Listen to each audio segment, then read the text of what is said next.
Madame, Monsieur, bonjour. Merci de nous rejoindre à la une de l'actualité. L'inauguration hier par le président de la République de l'usine de dessalement de l'eau de mer Fouka 2 à Tipaza.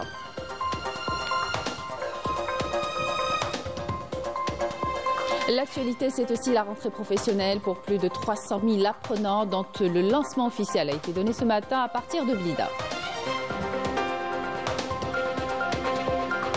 Au Maroc, des manifestations massives ont lieu depuis plusieurs jours dans de nombreuses villes autour de la visite de la ministre sioniste des Transports.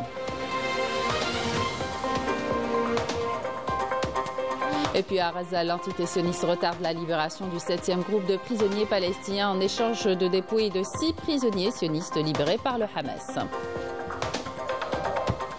Bienvenue à tous. Après l'inauguration, rappelez-vous, jeudi dernier, de l'usine de dessalement d'Oran de Cap-Blanc, le président de la République, Abdelmadjid Tebboune, a inauguré hier l'usine de dessalement de l'eau de mer Fouka 2 dans la wilaya de Tipaza. Cette réalisation d'envergure est une fierté pour l'Algérie qui permet de répondre aux besoins des citoyens en eau potable. Plus de précisions avec Yasmine Msodi. C'est la deuxième station de dessalement d'eau de mer inaugurée par le président de la République en l'espace de quelques jours, après celle d'Oran, entrée officiellement en service jeudi dernier. Et ce, en vue de concrétiser son engagement à approvisionner les citoyens en eau potable à partir de cette station avant le mois de Ramadan. Le président de la République a suivi 2 présentations techniques sur la station de dessalement d'eau de mer de Fouka 2, présentées par le PDG du groupe Sonatrach, Rachid Hachichi, qui a donné les détails de cette réalisation et les différentes étapes d'achèvement du projet. Cette usine, d'une capacité de production de 300 000 m3 d'eau potable par jour, s'inscrit dans le cadre du programme national approuvé par le président de la République pour la construction de 5 grandes usines de dessalement d'eau de mer à travers plusieurs wilayas du littoral. Ces projets, réalisés grâce à des compétences nationales et des technologies modernes, vont renforcer et sécuriser l'approvisionnement en eau potable pour les citoyens. كل من قاموا بهذا المشروع وكل من شاركوا في هذا الإنجاز الضخم، إنجاز الجزائر منتصرة، بالأخص من عمال ومهندسين ومسيرين بصفة عامة. كما أشكر القطاعين، قطاع الطاقة وقطاع الري وسوناتراك بالطبع، يعني على هذا الإنجاز الضخم هذا. الحمد لله وين وصلنا، كما قلتها سابقا، في كل خطوة تخطوها الجزائر اليوم أنا نقترب شيئا فشيئا من ولوج إلى ساحة الدول الناشئة بفضل الرجال والنساء اللي قائمين برفع التحديات في كل قطاعات. Le président de la République a affirmé que cette usine de dessalement d'eau de mer a été réalisée selon des normes techniques élevées qui contribueront à fournir de l'eau potable aux citoyens sans pour autant compromettre les ressources en eau pour l'agriculture. 300,000 متر مكعب يوميا، يعني 300 مليون لتر يوميا بربح أراضي في البحر. يعني احنا ما فيش الا التقنيه نتاع التحليه، في كذلك تقنيات اخرى ما دام المساحه كانت ضيقه وباش ما نمسش المساحات الفلاحيه اضطروا باش يربحوا مساحات في البحر، وهذا يعني يشير الى احترام اولا الاراضي الفلاحيه، احترام الاراضي الخصبه، وفي نفس الوقت Le président de la République a souligné que la décision de dessaler l'eau de mer il y a de cela 3 ans était une bonne décision et que l'Algérie a fait de grands progrès pour satisfaire une grande partie des besoins en eau potable des citoyens.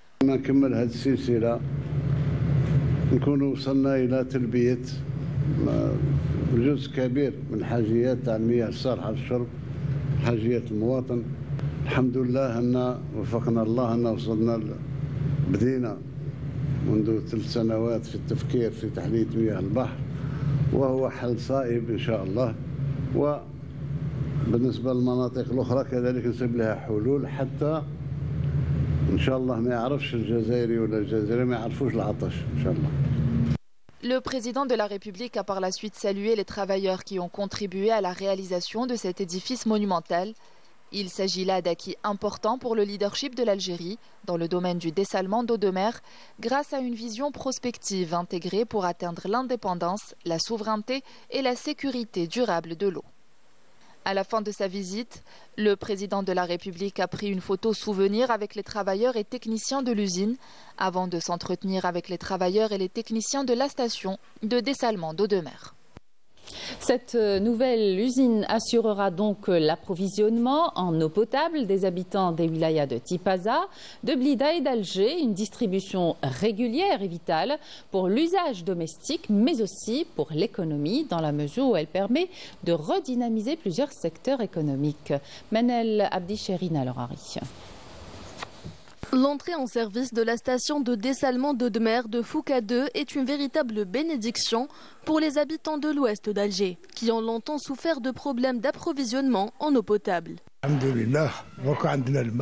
Nous remercions le président de la République pour la mise en place de cette station, grâce à laquelle nous disposerons d'une alimentation en eau permanente.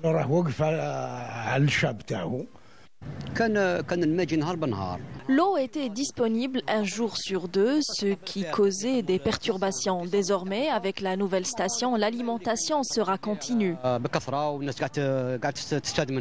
Une distribution régulière de l'eau est vitale non seulement pour l'usage domestique, mais surtout pour l'économie, dans la mesure où elle permet de redynamiser les secteurs commerciaux, agricoles et industriels. L'eau est essentielle à tout ce que nous faisons, que ce soit pour préparer le café, laver la vaisselle ou nettoyer. Nous en avons besoin en permanence. Avant, nous en avions seulement tous les 3 à 4 jours, ce qui compliquait les choses. On espère qu'avec cette nouvelle station Fouka 2, la situation va s'améliorer.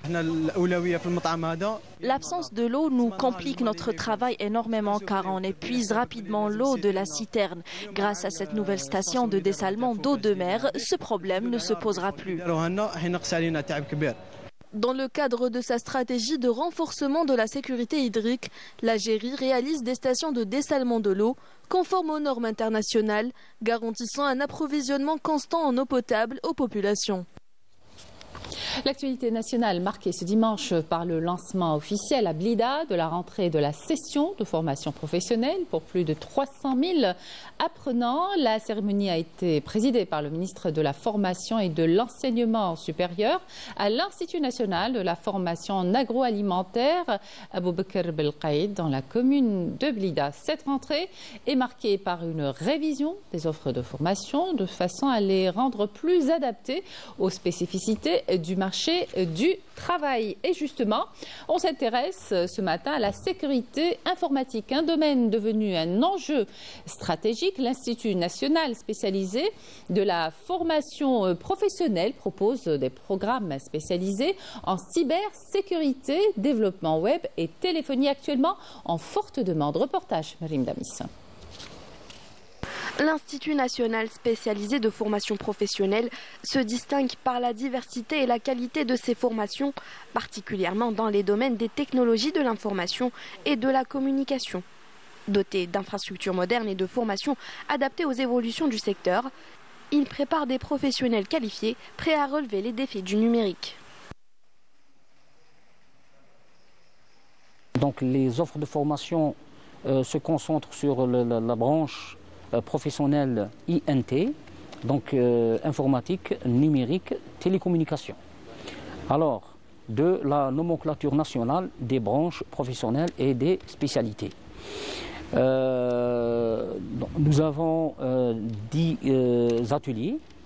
Alors, il y a des ateliers dédiés et spécialisés dans les spécialités, par exemple, développeur web et web mobile, développeurs d'applications multiplateformes, administration cloud computing et virtualisation, et aussi la cybersécurité. Et nous avons une académie Cisco. Dans leur cursus, les apprenants acquièrent des compétences techniques approfondies, alliant théorie et pratique, afin de répondre aux défis d'un secteur en constante évolution. J'ai choisi ce domaine pour plusieurs facteurs, notamment en raison du nombre croissant d'entreprises en ligne et de la multitude de sites internet, car tout est désormais numérique et notre mission est de protéger les données des attaques cybernétiques. Le Centre de développement de l'entrepreneuriat au sein de l'Institut offre une formation complète et un accompagnement personnalisé pour aider les étudiants à concrétiser leurs projets. La mise en place de ce centre, du CDE, permet d'adopter une gestion axée sur la performance et le suivi individualisé des porteurs de projets. Le dispositif repose sur un modèle de mentorat et d'accompagnement structuré qui garantit un transfert de compétences efficaces. Les jeunes porteurs d'idées peuvent s'inscrire dans une plateforme qui est fp.cde.dz. Et après enregistrement, nous, on fait une étude de leur dossier et on fait un entretien personnalisé où le porteur d'idées doit déjà être un technicien supérieur dans la formation professionnelle. En offrant à ces étudiants des compétences techniques et un accompagnement entrepreneurial, l'INSFP joue ainsi un rôle essentiel dans la formation de professionnels prêts à intégrer le monde du travail. La France-Afrique, c'est le divorce sans le partage des biens, un acte qui prouve une prise de conscience et une volonté de s'affranchir des influences post-coloniales. Exemple, ce militant béninois qui a choisi de renoncer à son passeport français, un geste fort pour affirmer son identité africaine et un choix qui en dit long. Rina Lerari. On entend « Abat la France », on brûle le drapeau français, évidemment c'est une image très forte. On a été viré de la manière la plus dégradante du Mali et du Burkina Faso. Aujourd'hui, il y a un risque à la fois pour nos ressortissants au Niger, à la fois pour les intérêts économiques et diplomatiques. Accrochés à une nostalgie coloniale dépassée, ces politiciens français peinent à accepter le déclin de l'influence française en Afrique, regrettant une époque révolue, sans reconnaître que le continent est déterminé plus que jamais à rompre définitivement avec son passé colonial. La France n'a pas vu cette Afrique changer.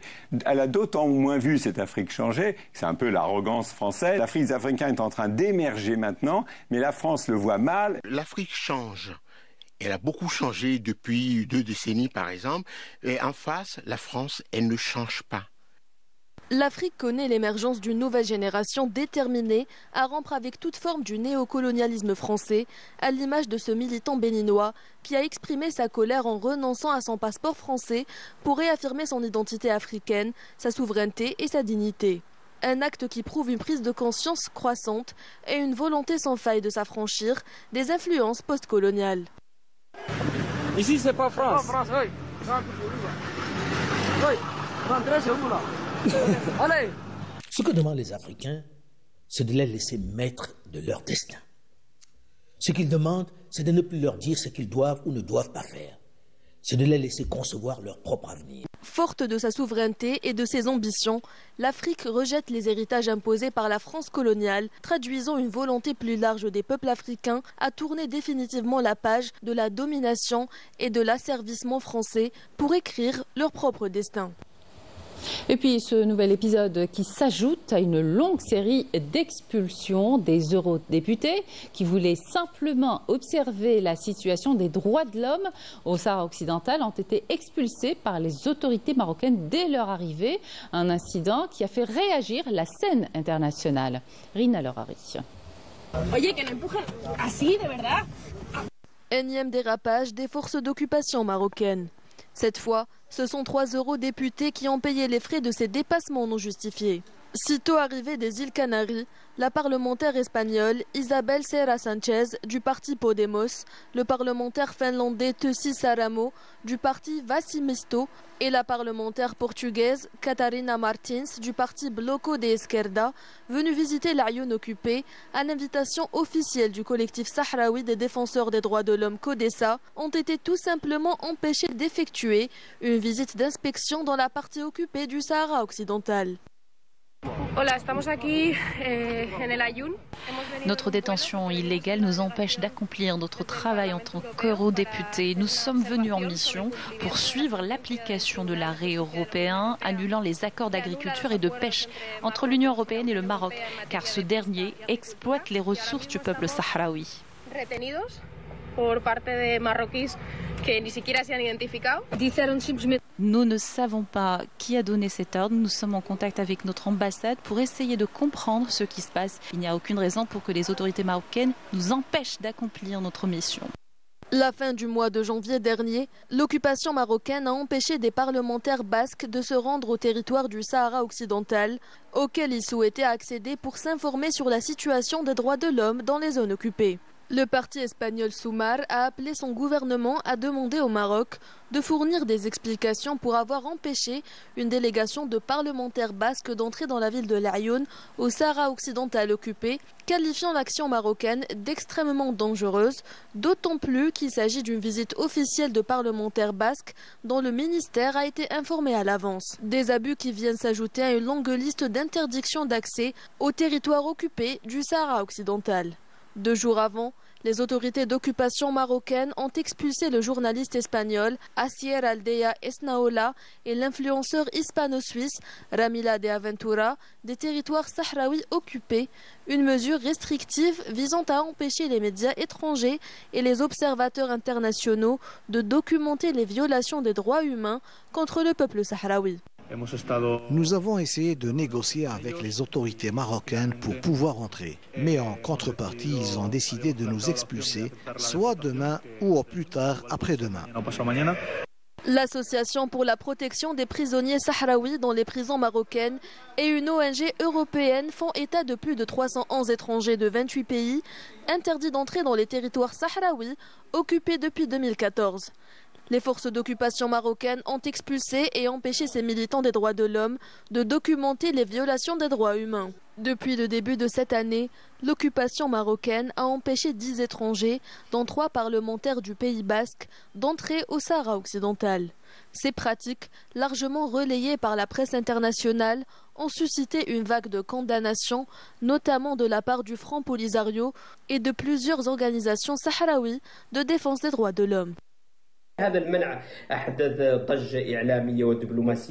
Cette interdiction a été largement reprise par les médias et les cercles diplomatiques à l'échelle européenne. Elle reflète en fin de compte la crainte du Maroc de perdre son emprise sur le Sahara occidental. Il est en effet bien connu que toute reconnaissance d'une responsabilité internationale en matière de droits de l'homme dans la région marque le début du compte à rebours de la fin de l'occupation marocaine.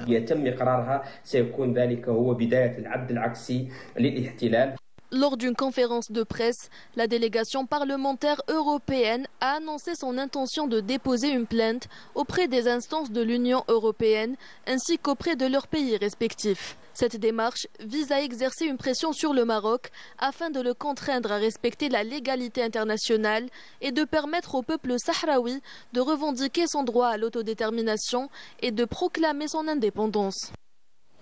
Maroc toujours, où les citoyens supportent de moins en moins la politique de normalisation avec l'entité sioniste. Ces derniers jours, les rues marocaines n'ont pas désempli. Depuis l'annonce de la visite d'une ministre de l'entité scélérate dans le pays, le peuple revendique sa solidarité avec les Palestiniens contre la position du Marzen. Retour sur la situation avec Sabrina Kshrout.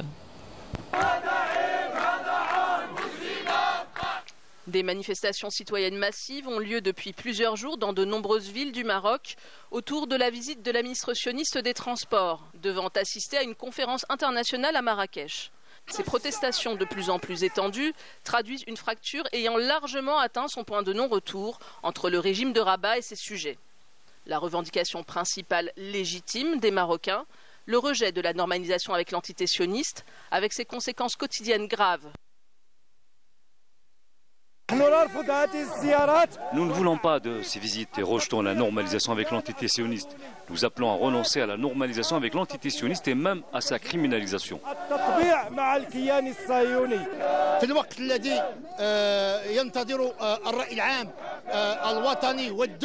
Alors que l'opinion publique internationale attend que cette ministre soit jugée pour complicité de génocide, purification ethnique et déportation de la population de Gaza et de la Cisjordanie, notre pays lui déroule le tapis rouge.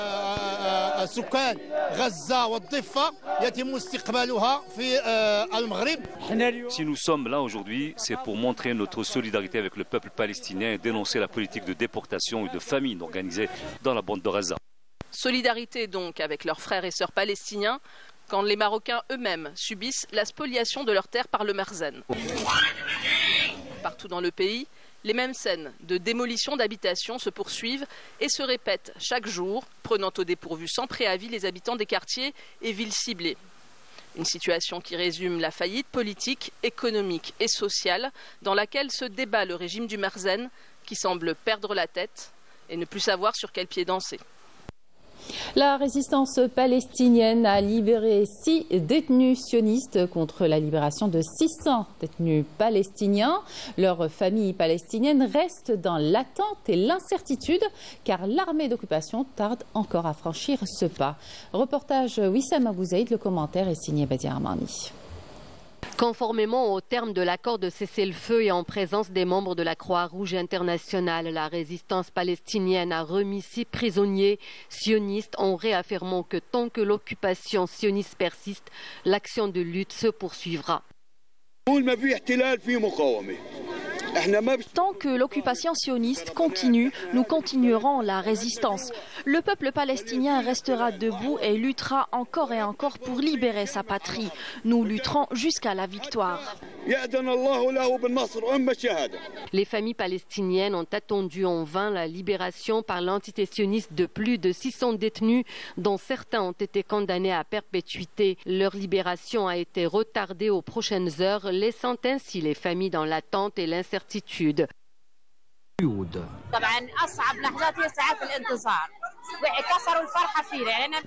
Il n'y a pas pire chose que d'attendre dans l'incertitude. Nous espérons de la libération de tous les détenus.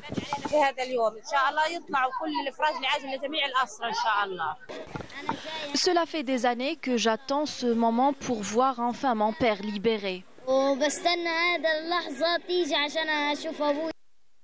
Depuis que l'accord de cessez-le-feu est entré en vigueur, l'armée d'occupation sioniste l'a violé 350 fois.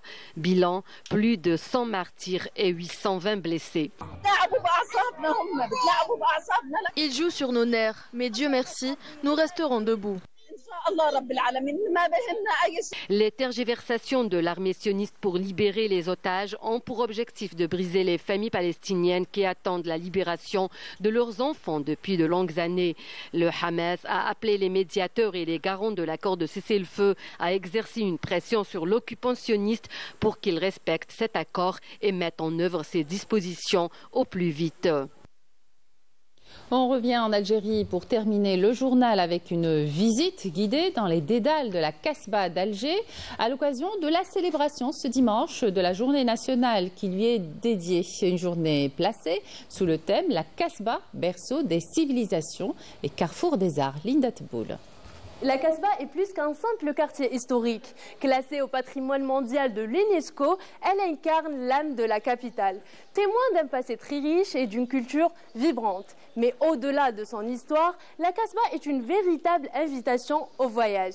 Flâner dans ses ruelles étroites, profiter d'une vue imprenable sur la baie d'Alger, admirer son architecture authentique ou encore savourer un plat traditionnel dans l'un de ses restaurants emblématiques. Aujourd'hui, nous sommes ici pour vivre et vous faire vivre l'ambiance dans cet endroit atypique où chaque pierre raconte une histoire.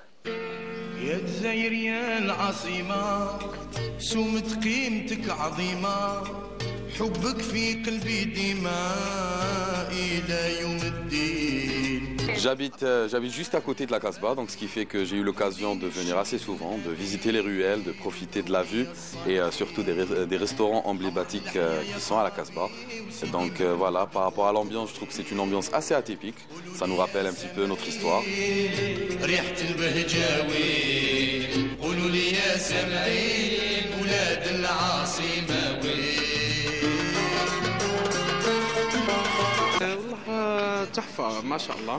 C'est une merveille. Nous sommes venus de Londres pour visiter notre pays et déguster la cuisine de la Casbah. C'est ici qu'on trouve la meilleure.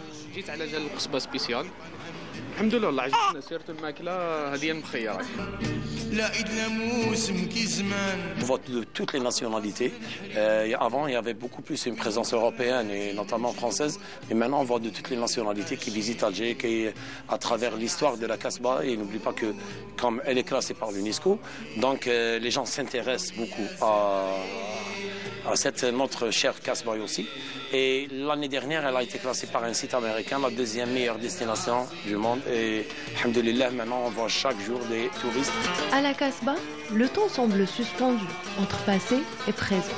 Entre les rires des enfants qui résonnent dans les ruelles, les familles réunies autour d'un plat traditionnel et les visiteurs émerveillés par tant d'authenticité. Ce lieu continue de vibrer au rythme de ceux qui le font vivre. Un patrimoine, oui, mais surtout une âme qui se transmet de génération en génération et qui fait de la Casbah bien plus qu'un simple décor, une véritable histoire en mouvement.